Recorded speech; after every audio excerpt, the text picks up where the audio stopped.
Remember that raised eyebrow, that half smirk, that silent, "Are you buying this?" glance to the camera? Tom Selleck turned it into an art form on Magnum P.I., making the audience feel like they were in on the joke, even if Higgins never was. Today we're uncovering 15 things you might not know about everyone's favorite mustachioed private investigator, and no, we're not tackling the question of how Robin Masters made enough money writing novels to afford that estate in Ferrari. Those royalty checks must have been astronomical. But before we dive in, be sure to like and subscribe because it really does help the channel. Now, for anyone who needs a quick refresher, Magnum P.I., which ran from 1980 to 1988, followed Thomas Sullivan Magnum IV, a former Navy SEAL turned private investigator living the dream in Hawaii. With his buddies TC and Rick helping out, Magnum solved cases while cruising around in Masters' Ferrari and perpetually annoying Higgins, the uptight estate manager of Robin's Nest. So grab your aviator shades and get ready, because here are 15 things you probably didn't know about Magnum P.I., the show that made us all believe we should move to Hawaii, even if our only ride was a rusted-out station wagon. Number 15, the Chippendale Connection. If Dale from Chippendale Rescue Rangers always seemed oddly familiar, there's a reason. His red Hawaiian shirt, laid-back demeanor, and adventurous spirit were directly inspired by Magnum. Meanwhile, Chip donned a fedora and leather jacket, reminiscent of Indiana Jones. Interestingly, Tom Selleck was originally considered for the role of Indiana Jones, and we'll talk more about that later. So in an alternate universe, both chipmunks could have been channeling Selleck's iconic style. Magnum's influence didn't stop at television though. His signature Hawaiian shirt sparked a fashion trend in the 1980s, transforming the Aloha shirt from casual beachwear to a mainstream fashion statement. The popularity of Hawaiian shirts increased as viewers sought to imitate Magnum's sense of style and embody the show's essence. So, the next time your kids are streaming Rescue Rangers on Disney+, you can point to Dale and say, "See that chipmunk? He's dressed like the guy who made Hawaiian shirts cool." Now, they might roll their eyes, but deep down, you'll be reminded of a time when you too rocked that tropical flair. Number 14, the original theme song that got replaced.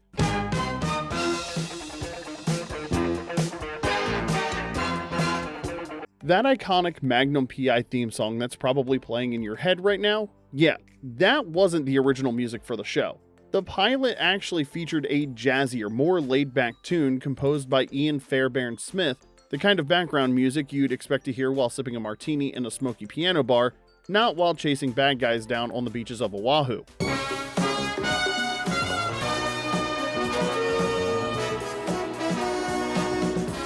When the show transitioned from the pilot to its regular series run, the producers realized they needed something with a bit more horsepower. You know, the kind of music that makes you want to peel out in a Ferrari and ignore every speed limit from here to Waikiki.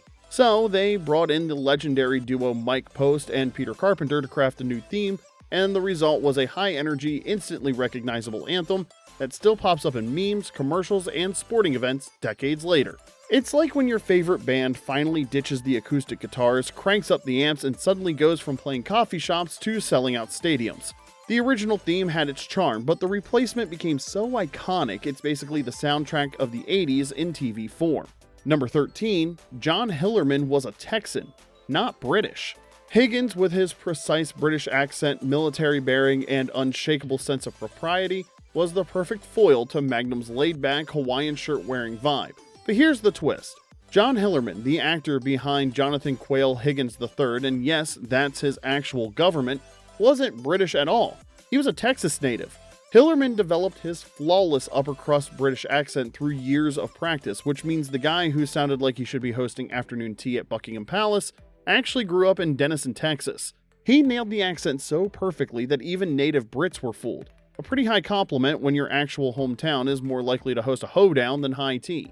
You mean for the next week, I'm going to have to live in this squalor with... I found it! And if you've never heard Hillerman's real voice, prepare to have your mind blown. I like Higgins though. We're not alike, but I do like him. I enjoy doing that character very much. He's fun in his own way. Hillerman's performance as Higgins earned him 5 Golden Globe nominations with a win in 1981 and 4 Emmy noms with a win in 1987, making him one of the most decorated supporting actors of his era. Not bad for a guy who spent his career convincing the world he was born on the other side of the Atlantic. He retired from acting in 1999 and returned to his home state of Texas, where he lived until his death in 2017. He's definitely remembered fondly. I mean, who else is still shocked that he's not actually British? Is it just me? Number 12, the famous Detroit Tigers cap was Selleck's personal touch. Rose's crew is not gone yet. And who is this man? A detective on TV, not a baseball player. His name is Tom Selleck. That Detroit Tigers cap became as iconic as Magnum's mustache, but it wasn't just a wardrobe choice. It was a personal touch from Tom Selleck himself. As a lifelong Tigers fan and Detroit native, Selleck wanted Magnum to have a bit of his own personality, so he asked the producers if his character could wear the cap. They agreed, and a piece of Michigan pride became part of TV history. But Selleck's Tigers fandom didn't stop at headwear. In the Season 3 episode A Sense of Debt, Magnum runs into real-life Tigers legend Sweet Lou Whitaker and Alan Trammell, though in an 80s classic sitcom twist, he didn't recognize them out of uniform. Now, if you ask me, that's a big miss, especially for a huge Tigers fan. Anyway, if you ever want to see the real thing, Selleck's original Magnum P.I. cap now sits in the Smithsonian National Museum of American History, making it perhaps the most famous baseball cap in television history. Number 11, the Ferrari wasn't actually that fast. That iconic Ferrari 308 GTS that had us all dreaming of tropical joyrides, well, turns out it wasn't quite the speed demon we imagined. Thanks to US emission standards in the early 80s, the American versions of the 308 GTS that Magnum zipped around in had significantly less horsepower than their European counterparts. The original carbureted 308 GTS models from the late 70s cranked out around 255 horsepower, but the 1980 GTSI version, used in the second and third seasons, dropped to just 205 horsepower. A big hit for a car that looked like it should come with its own 80s power ballad soundtrack. Ferrari later addressed this with the 1984 308 GTS Quattro Valvole, or QV model seen in the show's later seasons, which bumped it back up to 230 to 235 horsepower, but it still lagged behind the European spec cars. If you're in the Scottsdale area this week and you're a Ferrari fan or a Magnum P.I. fan, you better... So while it wasn't exactly slow, it also wasn't the road rocket the show's dramatic chase scenes suggested. It's like dating someone gorgeous with a terrible sense of direction. They might not get you where you're going, but they sure look good doing it. Still, that didn't stop one of the QVs from selling for $181,500 in 2017. A reminder that slapping a Hollywood star behind the wheel can do wonders for resale value. Despite its modest power, the 308 GTS remains one of the most recognizable Ferraris ever made, largely thanks to Magnum P.I, proving that sometimes it's better to look fast than actually be fast, especially if you've got Tom Selleck behind the wheel to distract everyone. Number 10. The show's Hawaiian location was a happy accident.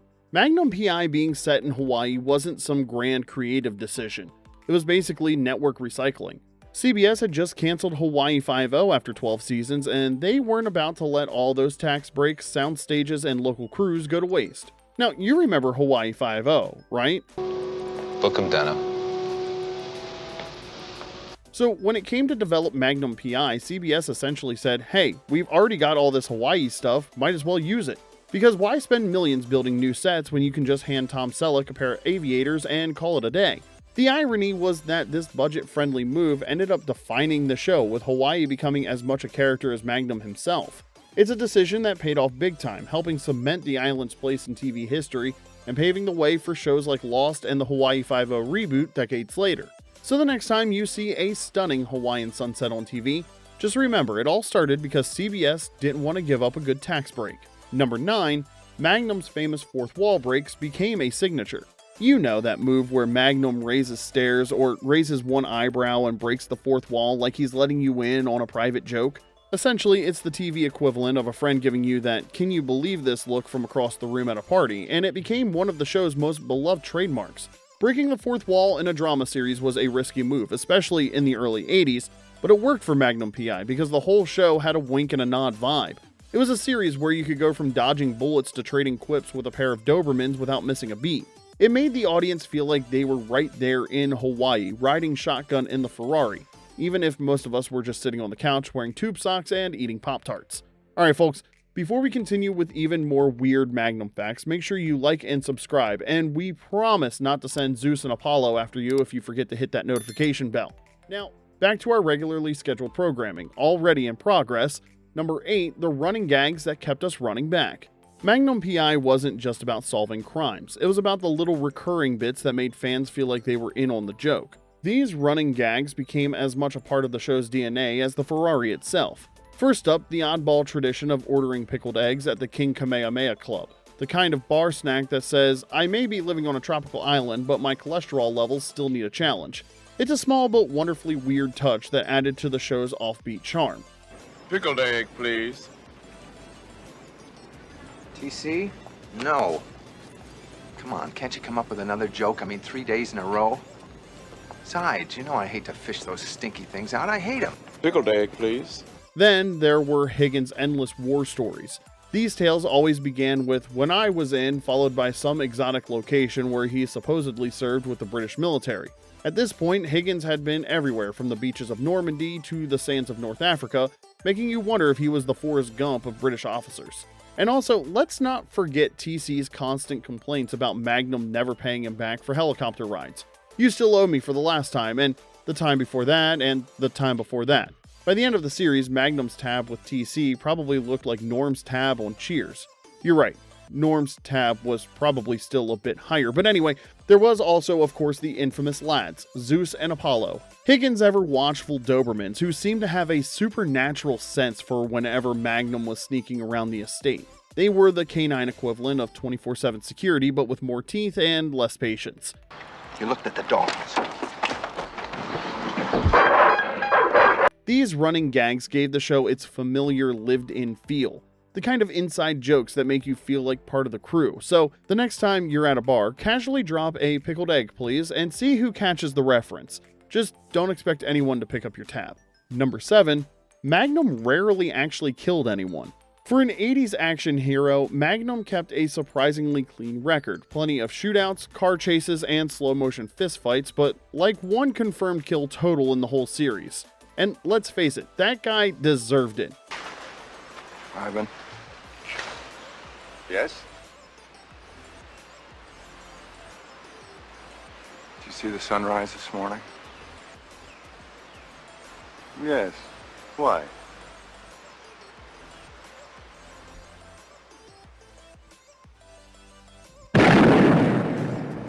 Sure, he might have cracked a few ribs and blown up the odd speedboat, but he never crossed into full Rambo territory. This wasn't just a coincidence either.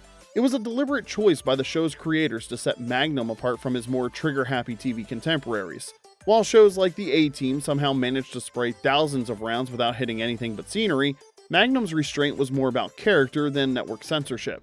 His military background made him fully capable of lethal force, but his moral code kept him from crossing that line, like a mustachioed Batman. He was the kind of guy who would punch out a henchman, ruin his boss's wine cellar, and still have time to crack a joke about it. A thinking man's action hero who preferred a well-timed right hook over a body count.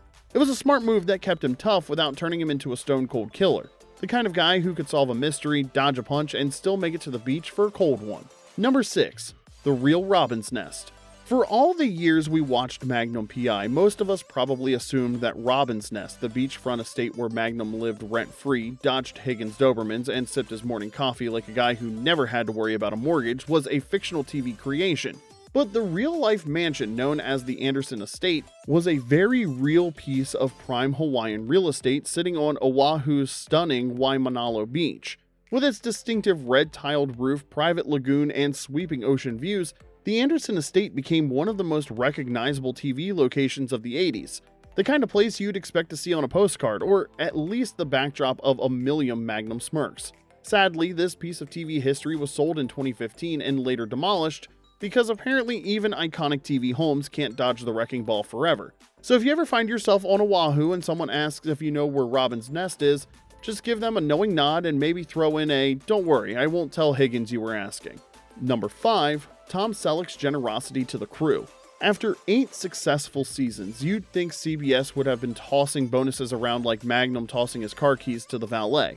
But when the network refused to pay bonuses for the final season, Tom Selleck stepped up in a big way. Instead of flipping a table or storming off to his trailer, Selleck quietly cut $1,000 checks for each crew member, and this was in 1980s money, so think of it as around $4,000 today, or roughly the cost of a decent used car back then. Raise your hand if you bought your first car for less than $1,000. Oh, it must be just me. Anyway, for a show with a large crew, this would have set him back tens of thousands of dollars. This is the kind gesture that cements you as a genuine class act in an industry where tantrums over the wrong color M&Ms are practically a rite of passage.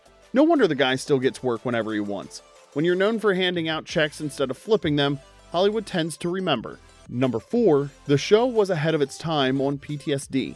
Beneath the sun-drenched beaches, car chases, and 80s action beats, Magnum P.I. tackled a subject that most shows of its era avoided: PTSD and Vietnam veterans. While other shows turned vets into one-dimensional loose cannons or flawless action heroes, Magnum took a more nuanced approach. Thomas, Magnum, TC, and Rick were all Vietnam veterans, and the show didn't shy away from their trauma. Flashbacks, nightmares, and moments of quiet reflection reminded viewers that these characters carried scars that even Hawaiian sunsets couldn't fully heal. This level of authenticity came directly from series creator Donald P. Bellisario, a former Marine himself who used his own experiences to add emotional depth to the show's sun-soaked adventures. So while the audience tuned in for the Ferrari chases and beachside shootouts, they also got a rare glimpse into the lasting psychological impact of war, making Magnum P.I. one of the first shows to seriously address the long-term effects of combat trauma. It's a small but meaningful detail that set Magnum apart from the muscle-bound, one-dimensional action heroes of the era, and one more reason why the show still holds a special place in the hearts of its fans. Number 3, Magnum P.I. had a real crossover with Murder, She Wrote. In 1986, two of TV's most unlikely sleuths crossed paths in one of the strangest crossovers of the decade. I know of J.B. Fletcher, but I thought he was an author. No, I mean, if you're the J.B. Fletcher I know of, I just didn't know you were a woman. It all started with the Magnum P.I. episode Novel Connection on November 19, 1986, and wrapped up just 4 days later with the Murder, She Wrote episode Magnum on Ice. The premise? Jessica Fletcher, played by the forever perceptive Angela Lansbury, visits Hawaii for what should be a peaceful getaway. You know, relaxing by the beach, enjoying some pineapple, not tripping over corpses. But this is Jessica Fletcher, so naturally, she stumbles into a murder mystery. Magnum, meanwhile, finds himself framed for murder, and the two team up in a pairing about as likely as pairing a surfboard with a typewriter. What made this crossover work was that it leaned into their differences. Magnum's kick down the door and ask questions later approach, clashing beautifully with Jessica's methodical, deduction-heavy sleuthing. It's like pairing a rum-soaked beach party with a knitting circle. Somehow, it kinda just clicked. The episodes became instant fan favorites, even earning a special featurette on the Magnum P.I. Season 7 DVD, a rare honor in the pre-YouTube era when fans had to rely on actual discs and patience. It's a reminder that sometimes the strangest TV team-ups make for the best moments, even if they'd probably drive each other crazy in real life. Number 2, the Reboot's hidden cameos. When Magnum P.I. got rebooted in 2018, the producers threw a bone to fans of the original by sneaking in a few familiar faces, but with a twist. Instead of dusting off their old roles, Roger E. Mosley, the chopper-flying TC, and Larry Manetti, the always scheming Rick, showed up as completely different characters. Mosley played John Bookie, a barber with a knack for sage advice and the kind of old-school wisdom you'd expect from a guy who spent the 80s flying tourists over volcanoes. It's the TV equivalent of casting Mr. T as a yoga instructor. It's unexpected, but weirdly satisfying. Also, I need them to make that kind of a show, even if it's just for an episode, because that'd be hilarious. Not that dude. Hell no, I'm not scared. I just don't see myself going out some fiery whirly-bird mishap. Manetti, meanwhile, popped up as Nicky the Kid DeMarco, a lounge singer with mob connections. Basically Rick if he swapped his Hawaiian shirt for a sequin jacket. And because Manetti apparently likes a good crossover, he played the same character on the rebooted Hawaii Five-0, making him one of the few actors to pull double duty in 2 reboots. These cameos were like when your favorite band reunites for a tour, but they all decide to switch instruments. It's strange, but you're still happy to see them back on stage. It was a subtle way for the producers to tip their hats to the original while letting the reboot carve out its own identity. A tricky balancing act that actually worked pretty well for nostalgic fans. Number 1. Tom Selleck lost Indiana Jones because of Magnum P.I. You might think Tom Selleck's biggest Hollywood heartbreak was the day he had to shave off that glorious mustache to play Peter Malloy in 1997's In and Out. You couldn't possibly understand what this is like. Howard, I'm gay. But no, the real gut punch came when he lost out on playing one of the most iconic characters in movie history, Indiana Jones. That's right, Steven Spielberg and George Lucas originally wanted Selleck for Raiders of the Lost Ark. He wanted the role and they wanted him. It was a match made in action hero heaven. But there was just one problem. CBS wouldn't let him out of his Magnum P.I. contract. In the ultimate twist of fate, a writer's strike delayed Magnum's production, meaning Selleck could have actually done both if the timing had been just a little different. But by then, Harrison Ford had already picked up the whip and fedora, and the rest is cinema history.